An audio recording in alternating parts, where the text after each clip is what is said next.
Estamos en el libro de Jonás, estamos estudiando el libro de Jonás, exponiendo el libro de Jonás, y una de las ventajas de la predicación expositiva, ¿no es cierto?, es que sabemos exactamente dónde nos quedamos la semana pasada y dónde continuamos el día de hoy. El pastor Ángel la semana pasada había enseñado acerca del capítulo 1, ¿no es cierto?, de todo lo que significa Nínive y de todo este proceder de este profeta rebelde, ¿no es cierto?, de Jonás, de cómo este hombre de Dios recibe un comisionamiento, un mandato de parte de Dios, y este, en vez de obedecer y ir y enseñar y predicar a Nínive, ¿qué es lo que hace? Huye, ¿no es cierto? Huye y va en polos opuestos. En vez de ir a Nínive, él decide irse a Tarsis, como si de la mano de Dios se pudiera escapar, ¿no es cierto?, como si pudiera hacer oídos sordos cuando Dios habla. Lo que pudimos ver la semana pasada es que cuando la soberanía de Dios está en evidencia y está efectiva, nada puede escapar de su mano. Pudimos ver, y lo explicó el pastor Ángel, todo lo que pasó a Jonás, ¿no es cierto? Cómo es que se sube a este barco, y este barco experimenta la bravura del mar y cómo se agita, y esa tempestad terrible que sucede. Estos hombres se preguntan, ¿de dónde viene todo este mal que está aquejando a este barco? Echan suertes, y ¿a quién creen que le cayó? ¿No? A Jonás. Como que si fuera coincidencia. Él declara y dice, sí, yo sirvo al Dios Altísimo y estoy huyendo. Y dice, y échenme al mar, porque en verdad solo así se va a calmar esta situación, este clima. Y cogen y lo echan al mar, y en verdad todo se tranquiliza. Para ellos vuelve a la normalidad, pero para Jonás empieza un proceso terrible, ¿no? Algo complicado, algo realmente de película, ¿no? Lo que vemos en el capítulo 2 es algo realmente de película, algo sobrenatural. Es muy difícil creer, ¿no? Y para muchos les es imposible creer cómo un pez gigante se traga a un hombre, lo vomita luego de 3 días, y lo más natural es que este hombre muera si ha sido tragado. Pero recuerden, esta es una operación quirúrgica que Dios utiliza ¿para qué? Para que suceda un milagro, porque el que haya sido tragado por un pez no es el milagro ocurre en el vientre del pez y ocurre en el corazón de Jonás. Este hombre se arrepiente, pide perdón a Dios y es liberado por el Señor y vuelve a ejecutar aquello que ha sido comisionado por Dios. Entonces es necesario, ¿no es cierto? Si la Biblia lo dice, es verdad. Es más, el Señor Jesucristo, cuando Él está enseñando a sus discípulos, dice, y alguien le pregunta, dice, danos una señal, y Él dice, no se les dará otra señal que la señal de Jonás. Si el Señor Jesucristo mencionó esto que ocurrió en el Antiguo Testamento, déjenme decirles que es una verdad absoluta. No cabe lugar a dudas. Por lo tanto, como cristianos, como creyentes, debemos creerlo porque está en la Escritura. Ahora, este proceso, ¿no?, que está atravesando Jonás, recuerden, Jonás quedó la semana pasada en la exposición del pastor Ángel, quedó ya, ¿en dónde? En la panza, dicen. En el vientre del pez, ¿no? Imagínense, él quedó en el vientre del pez, ya está en el vientre del pez y está ahí por 3 días y por 3 noches, ahí se quedó. Ahora, previo a esto, el capítulo 2 va a dar un desenlace, va a dar una narrativa de todo lo que vivió Jonás, de todo lo que ocurrió, de todo lo que pensó, a todo lo que se enfrentó, todo el conflicto emocional, todo el conflicto físico que él estaba experimentando previo a ser tragado por el pez. Porque en el pez sucede el milagro. Recuerden, en el vientre del pez sucede el milagro, pero previo a eso ocurrieron unas circunstancias terribles. Y algunos pueden decir, pero ¿cómo esto se acerca a nuestras vidas el día de hoy? ¿Cómo es que esto nos sirve para nosotros el día de hoy? Queridos hermanos, el vientre del pez es el lugar, es el aula que Dios utilizó para transformar el corazón de Jonás. Como muchas veces a nosotros, una situación, un problema, una prueba, un momento en el que estemos atribulados, puede utilizar Dios para transformar cada uno de nuestros corazones. Qué bien, estamos atentos. Entonces les decía, la semana pasada se quedó Jonás, y capítulo 1, versículo 17, mira lo que dice, pero Jehová, ¿no? Pero Jehová, dice, tenía preparado un gran pez que tragase, que dice, a Jonás, y estuvo Jonás en el vientre del pez 3 días y 3 noches. Y esa palabrita que está al inicio de este versículo me causa inquietud, pero Jehová, ¿no es cierto? Pero Jehová, probablemente este Jonás ya estaba decidido, ¿no? Lo echan al mar, imagínense, si alguien te echa al mar en un barco, ¿qué es lo que piensas que va a ocurrir?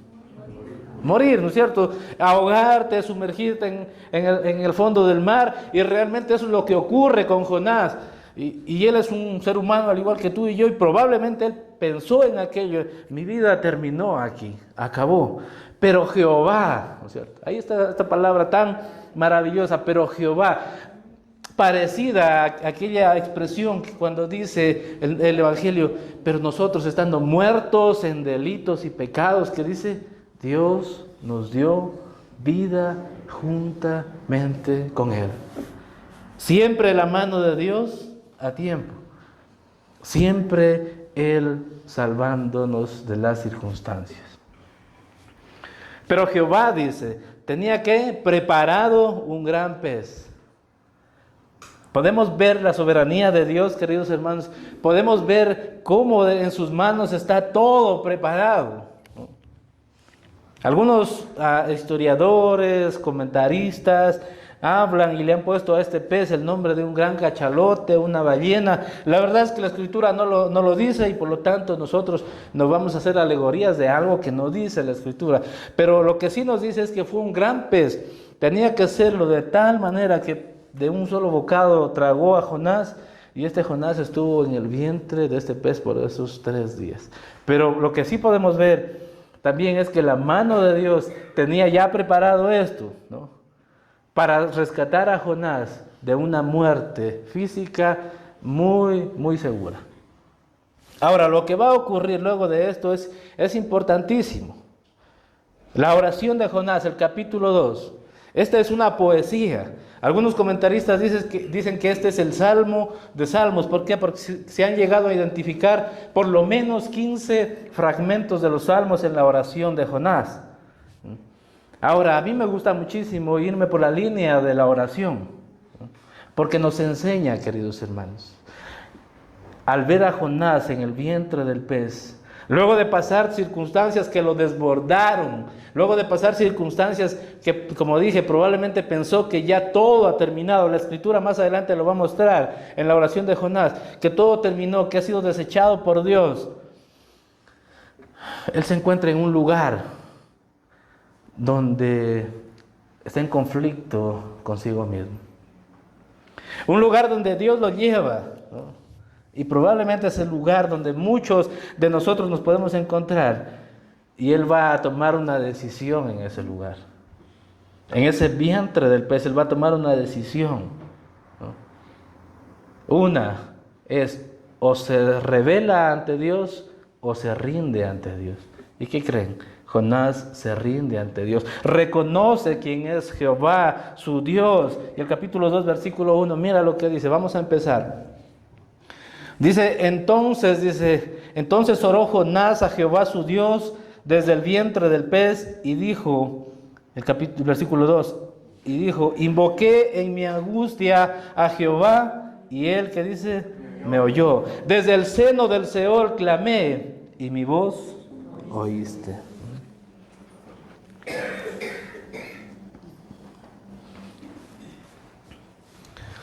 ¿Sabías, querido hermano, que las pruebas, los momentos de tribulación, una enfermedad, momentos de angustia, probablemente podemos ver que Jonás sí tenía un motivo por el cual debía ser disciplinado por Dios, tenía un motivo por el cual estaba pasando este proceso, pero en algunas ocasiones nosotros podemos decir, ¿no? Y digo así entre comillas, podemos decir, no es que yo estoy bien con el Señor, pero no sé por qué ocurre o pasa lo que me pasa. La verdad, querido hermano, es que Dios siempre que quiere cambiar algo en nuestras vidas, nos va a llevar a un lugar como ese, como el vientre del pez. Pero en Jonás lo lleva a ese lugar. Imagínense, esta palabra también me causa entonces. Este entonces es el preámbulo de todo lo que él debió haber pensado, de todo lo que él se había encontrado en conflicto consigo mismo, sus pensamientos, sus emociones, todo lo que él se estaría preguntando. ¿Cuántas veces nosotros nos hemos encontrado en esa situación de duda, de incredulidad? ¿No es cierto? En un momento de angustia, en un momento de enfermedad. ¿Cuántos podemos titubear y podernos preguntarnos, Señor, ¿y dónde estás? ¿No? Lo mismo le estaba ocurriendo a Jonás. Este preámbulo, esta palabra entonces, luego de que comprendió de que todo ese conflicto que había experimentado no es nada más que el proceso que Dios permite para que él cambie su corazón y vuelva a él. Es que ora Jonás. Es que se rinde Jonás y ora, dice, a Jehová, ¿a quién? Su Dios. Si te diste cuenta que el capítulo 1, vemos a un Jonás totalmente apático a la oración, totalmente apático a clamar al Señor. Aún el capitán del barco le dice, ¿pero quién eres tú?, le preguntan, y él reconoce que él es un profeta, un siervo del Dios Altísimo, y el capitán le dice, pero ora a tu Dios para que esto se calme. Pero vemos a Jonás no haciendo nada de eso, apático totalmente, siendo un siervo de Dios, no lo hacía. Ocurren todas estas circunstancias que le pasan a él, y él decide en el vientre del pez orar a Jehová, que dice su Dios. Qué lugar más particular para orar, ¿no? Lo que nos muestra, queridos hermanos, lo que nos muestra este pasaje bíblico es que cualquier lugar es bueno para orar. Que cualquier lugar es bueno para orar, hermanos. Al día de hoy, la vida de oración de los cristianos, queridos hermanos, está en pos de si está cómodo el lugar donde voy a orar. No es que si estoy arrodillado me duelen mucho las rodillas, que si no hay la luz adecuada no voy a orar. Ay, es que es muy de madrugada, ay, es que es muy de día. Queridos hermanos, Jonás en el vientre del pez no tenía ninguna de estas comodidades. Puedes imaginarte a Jonás dentro del pez, oscuro. Un lugar nauseabundo. ¿Cómo será el vientre, no, el estómago de un animal tan grande? Un lugar, a lo mejor sí amplio, porque debió dar él dentro de ese estómago. Pero imagínense toda esa oscuridad, todo eso que no podía ver. Muy parecido a esos tiempos difíciles que podemos atravesar. El salmista David, ¿no? El salmista David escribe un salmo cuando está en aflicción y en prueba. Dice, aunque camine, que dice, en valle de sombra de muerte. A veces las pruebas, las situaciones nos pueden estar pareciendo de esa forma. ¿No te ha ocurrido, querido hermano? ¿No has sentido en la enfermedad que estás caminando en ese valle de sombra de muerte, en las pruebas financieras, familiares, económicas, de trabajo? No sé, en la prueba que haya sido tú probado, ¿no te sientes de esa forma caminando en un valle de sombra de muerte?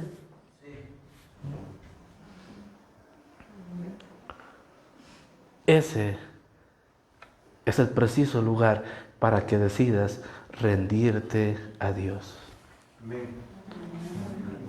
Eso es lo que estaba experimentando Jonás. Humanamente podemos pensar y decir, no, es que ¿cómo se le va a ocurrir a un hombre ponerse a orar en esos momentos cuando ya está parecería que no, el mar no lo mató, ¿no es cierto? Más adelante nos va a explicar cómo es que el mar, las corrientes marinas, las algas, cómo es que Jonás experimenta todo esto, pero a ver, si no lo mató eso, ¿no? El vientre del pez sí lo mata seguro, porque ahí hay jugos gástricos, está mezclado con otra comida y el proceso de digestión es que lo deshaga, ¿no? Acabado, abatido. Pero en ese lugar, lo que parece un lugar para la terminación de Jonás, es el lugar que Dios ha escogido, que Dios ha preparado. Recuerda, Él lo ha preparado. ¿Para qué? Para que el corazón de Jonás sea transformado. Muchas de las pruebas. Y siendo honestos, queridos hermanos, siendo honestos, ¿quién de nosotros no ha pasado tribulaciones, angustias, momentos difíciles? Y hoy podemos reírnos. Y a lo mejor muchos están atravesando en este momento, ¿no? No quiero desvirtuar aquello, pero muchos de nosotros pasamos momentos difíciles, complicados, y hoy podemos gozarnos con el Señor, sabiendo que bendita la prueba que utilizó el Señor para que mi vida vaya y entre en relación con Él. ¿No es cierto? Bendito el proceso que Dios utilizó para que mi vida reconozca que Él es el Señor.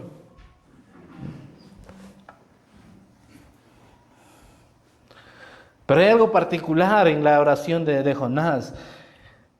Y dijo, dice el versículo 2, invoqué en mi angustia a Jehová y Él me oyó. Desde el seno del Seol clamé. Desde ese lugar en el que puedes pensar, ya no hay nada para mí. Estoy muerto, estoy próximo a morir. ¿Has visto a alguien que el doctor, los médicos le han decretado, no sé, 1 mes, 3 meses de vida? No sé, ¿cuál es su actitud? ¿Cierto?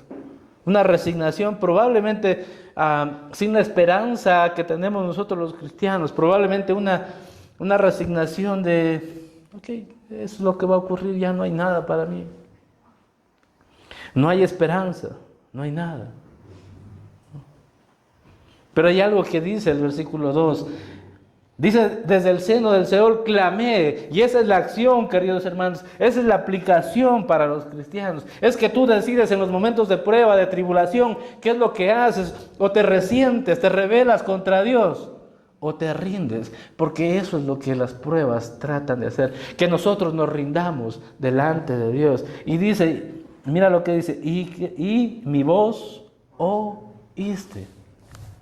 El oído del Señor no está lejos de nosotros, queridos hermanos. La oración, la súplica, el clamor de un hijo de Dios siempre va a llegar a su oído. Siempre. Vamos a ser oídos.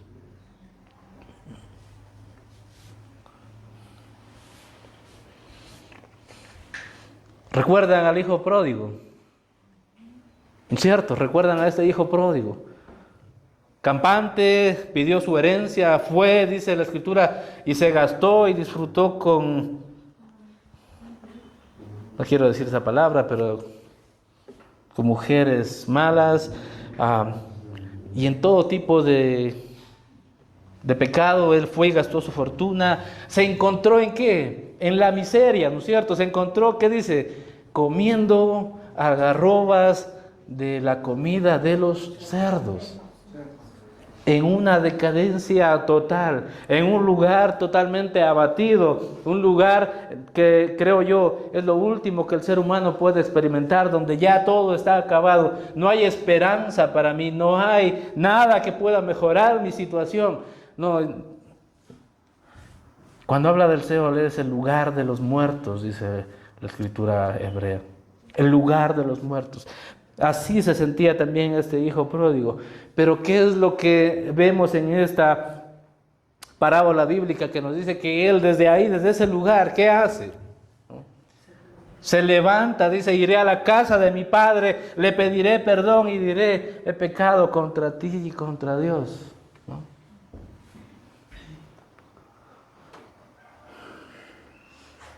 Parece que en las circunstancias, queridos hermanos, en las circunstancias de crisis es donde nosotros decidimos.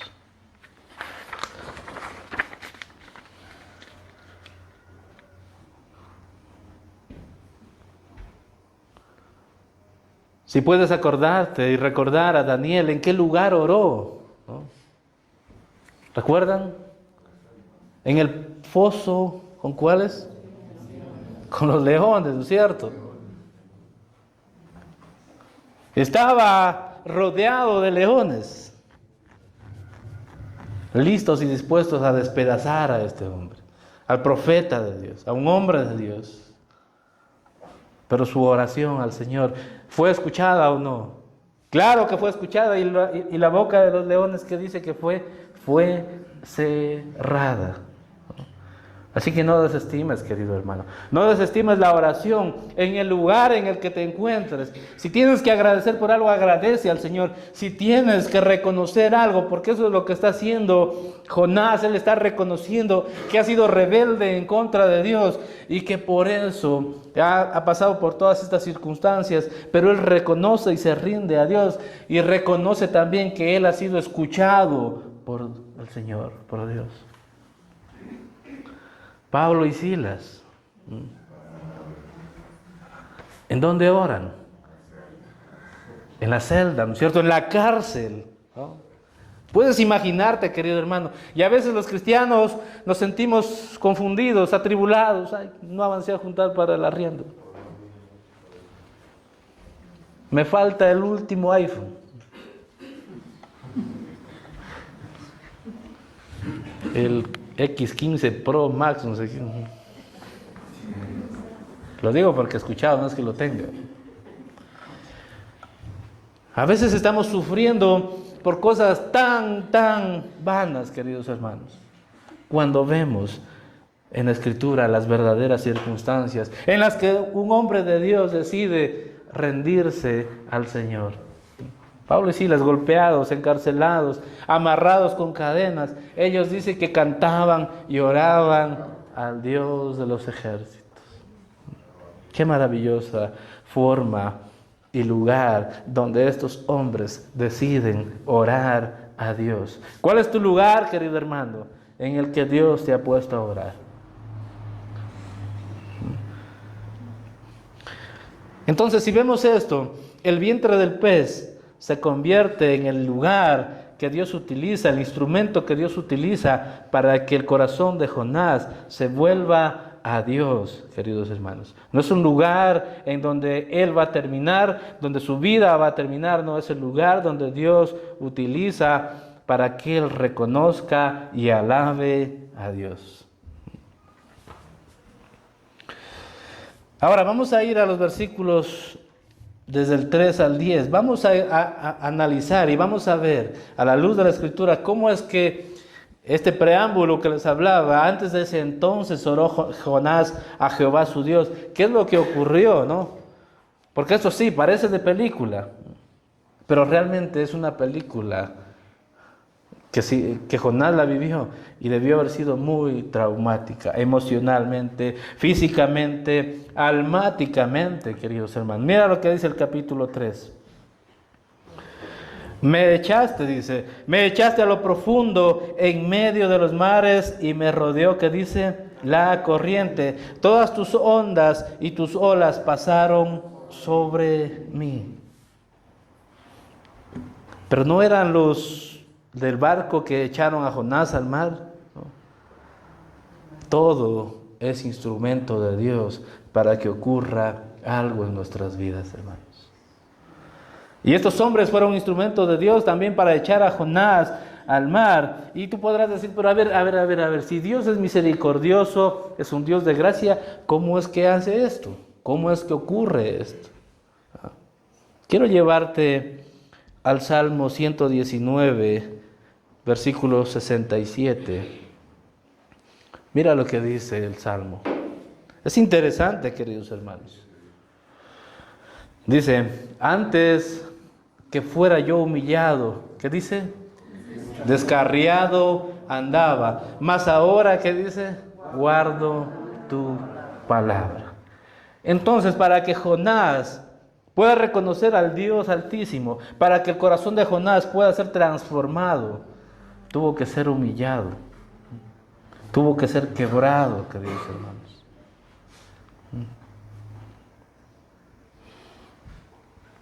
Más adelante, el versículo 71, el Salmos 119, perdón. Mira lo que dice. Bueno, que dice, bueno me es haber sido humillado. ¿Para qué? Para que aprenda tus estatutos. Y para cerrar con broche de oro. Versículo 75, más adelante. Conozco, oh Jehová, que dice, que tus juicios son justos y conforme a tu fidelidad me afligiste. Oh. Entonces, ¿era necesario que Jonás pase por todo esto? ¿Era necesario que Jonás atraviese todo este proceso? Sí. Su rebelión, recuerdan, lo llevó a irse huyendo. ¿A dónde? A Tarsis. La obediencia a Dios, ¿hacia dónde lo llevaba? A Nínive.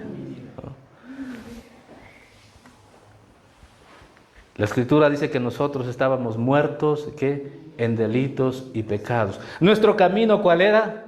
Ir al infierno. Pero por su gracia, por su amor y su misericordia, es que ahora vamos camino al cielo, hermanos queridos. ¿Y cómo es que transforma nuestro corazón, hermanos queridos? ¿Cómo es que nos hace reconocer a Dios en todo lo que hacemos? Muchas veces a través de esta forma. Te decía hace un momento, dejé la idea ahí sin terminarla, y podemos decir, sí, Jonás sí tenía por qué pasar aquello, pero yo no. La Escritura, dice el apóstol Pablo, escribiendo a los filipenses, dice que por causa de Cristo es necesario que nosotros también padezcamos, ¿no? El mismo apóstol Pablo dice que la aflicción que vivimos en este tiempo no es nada comparable con la gloria venidera en Cristo Jesús.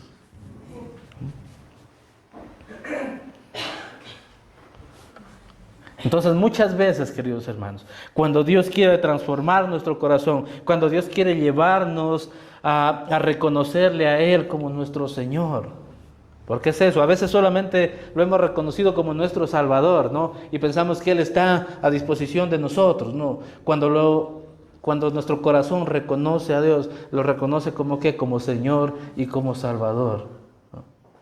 Nos salva, claro que sí, y nada de lo que nosotros podamos hacer, queridos hermanos, nos puede quitar la salvación, pero nuestros actos y lo que hagamos sí traen circunstancias, ¿no? Sí traen consecuencias, que muchas veces se evidencian aquí mismo, a las cuales nosotros nos tenemos que enfrentar y tenemos que responder por aquellas circunstancias, y las cuales nos pueden traer aflicción. Pero esa aflicción nos puede traer enseñanza también.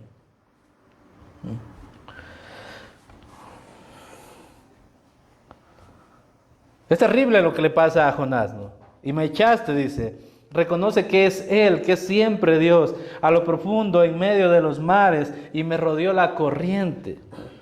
¿Cuál es el temor que siempre tienen los que se van a la playa, cuando nos vamos a la playa, ¿no es cierto? ¿No? Los que somos serranos, los de la costa, creo que manejan un poco más el mar, pero los de la sierra, medio se meten 2 metros a la orilla del mar y dicen, cuidado, la corriente te atrape y te lleve, ¿no? Porque hay una corriente en el mar que cuando atrapa a una persona la aprieta, la lleva ¿a dónde? La lleva a sumergir al fondo del mar. Todo esto experimentó Jonás, toda esta situación física experimentó, dice, y me rodeó la corriente, todas tus ondas y tus olas pasaron sobre mí. Él se estaba ahogando, hermanos.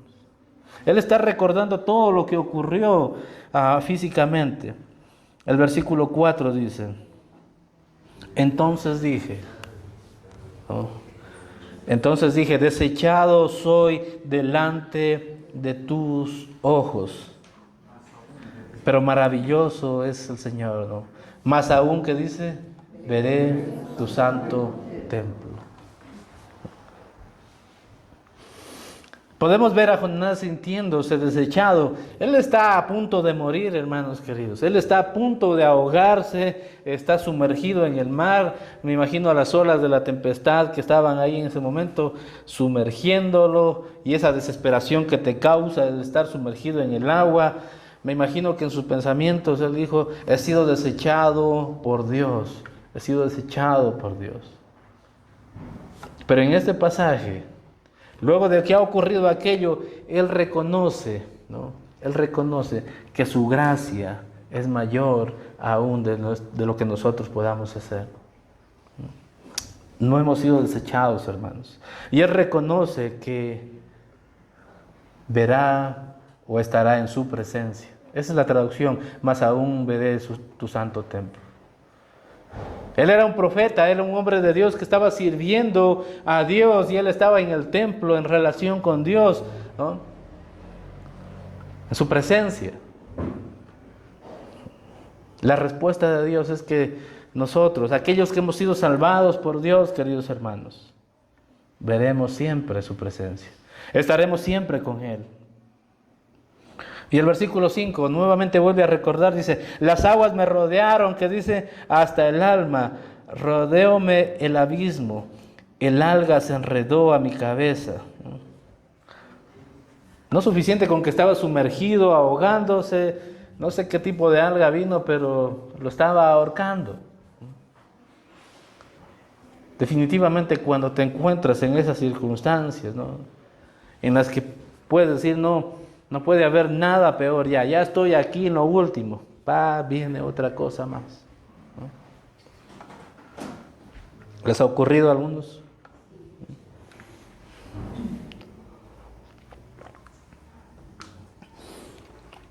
A veces ocurre, hermanos. Jonás estaba experimentando esto, terrible. Versículo 6 dice, descendí a los cimientos de los montes, la tierra echó sus cerrojos sobre mí para siempre. Mas tú, dices, sacaste mi vida de la sepultura, oh Jehová, Dios mío. Esto es lo que estaba ocurriendo con Jonás, queridos hermanos. Antes de que fuera tragado por el pez, él estaba experimentando todo esto físicamente, él estaba atravesando todo esto, sumergido totalmente, ¿hasta dónde dice? Hasta el fondo del mar, donde ya no hay nada, querido hermano. Si tú te caes al mar, ya enseguida puedes pensar, ya aquí terminó todo. Pero no solamente cayó al mar, sino que la corriente lo enredó, lo atrapó, y para colmo viene unas algas, se enredan en su cuello, sobre su cabeza, dice, y lo llevan al fondo del mar.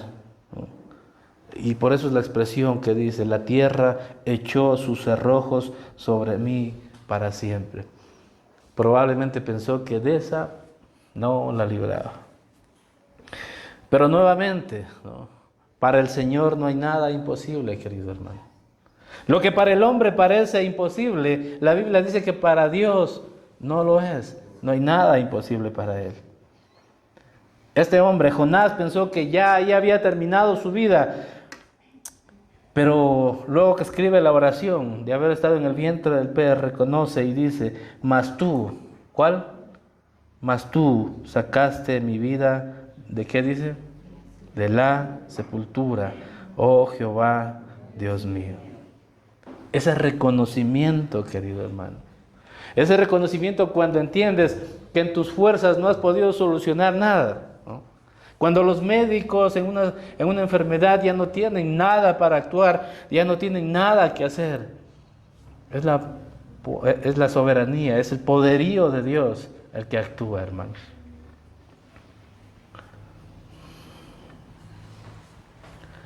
Versículo 7. Cuando mi alma, dice, desfallecía en mí, me acordé, dice, ¿de quién? De Jehová. Y mi oración llegó hasta ti en tu santo templo. Bueno, si podemos ver, él está expresando lo que estaba ocurriendo, pero estaba también está expresando cómo Dios actúa en cada circunstancia. Está en un lugar, pero sabe que Dios lo va a rescatar de ese lugar. Versículo 8 dice, mira lo que dice, y es interesante lo que va a enseñar aquí. Los que siguen vanidades ilusorias, su misericordia, ¿qué dice? Abandonan.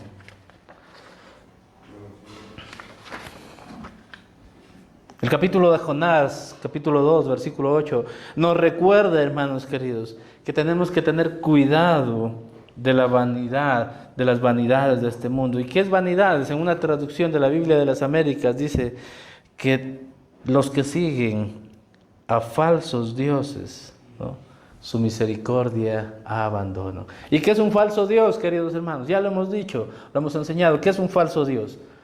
Es todo aquello que en tu corazón ocupe el lugar de Dios. Es todo aquello que en nuestro corazón ocupe el lugar de Dios. ¿A qué le prestas más atención? ¿Tu trabajo? ¿Tus anhelos? ¿Tus hijos? ¿No? Porque también pueden convertirse en un Dios. ¿Tus sueños? Debemos tener cuidado, dice la Escritura. Los que siguen vanidades ilusorias, ¿no? Porque cualquier vanidad de este mundo, ¿en dónde termina, hermanos? Aquí. Termina aquí. No sé cuántas casas puedas construir, no sé cuántos sueños puedas cumplir, no sé hasta dónde puedas llegar, ¿no? Pero todo termina aquí.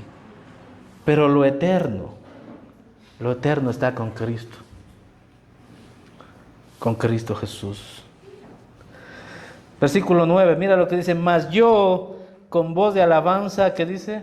Te ofreceré sacrificios. Pagaré, ¿qué dice? Lo que prometí. La salvación es de ¿quién? Es de Jehová. ¿Te has encontrado en esa circunstancia, querido hermano? En duda, en esa duda de querer seguir aquello que piensas, ¿no? Recuerden, vanidades ilusorias, todo pensamiento que te trate de confundir, toda forma o doctrina o corriente, querido hermano, todo aquello que te trate de confundir, de que te trate de hacer perder la visión de Dios, nuestra mirada de Cristo, es una vanidad ilusoria, porque es una ilusión, ¿no? Siempre lo hemos visto en las películas, ¿no es cierto? Cuando alguien está en el desierto, ¿no es cierto? Y ve a lo largo un oasis y llega a ese lugar, ¿qué ha sido? Ha sido nada más una ilusión óptica. Así son las vanidades de este mundo, ilusiones ópticas. Jonás lo reconoce y él reconoce y dice que aquellos que sigan esto le están dando la espalda a Dios, abandonan su misericordia, abandonan el beneficio de estar en su presencia con Él. Mas yo, dice Jonás, ¿te has encontrado en esa situación? Parece y muy parecido a lo que dice Josué, ¿no es cierto? En el Antiguo Testamento también. Pero yo y mi casa serviremos ¿a quién? A Jehová. Pero dice: mas yo con voz de alabanza te ofreceré sacrificios, pagaré lo que prometí. ¿Quién era Jonás? ¿No? Se recuerda en ese momento quién era Jonás. Jonás era un profeta destinado a ser usado por Dios, al servicio de Dios. En ese momento se recordó quién era él, cuál era su tarea. Me causa mucha impresión lo que dice: pagaré lo que prometí. Queridos hermanos, todos somos iglesia de Dios. Todos hemos sido salvados y tenemos un comisionamiento. La semana pasada el pastor Ángel mencionaba que todos hemos sido comisionados. ¿Para qué? Para ir y predicar a las naciones, ¿no es cierto? Esa es la comisión del Señor. Pero ¿qué has prometido a Dios?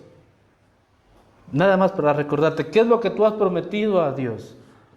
Y la Biblia es clara cuando dice: si algo has prometido al Señor, asegúrate de cumplirlo lo más pronto. Asegúrate.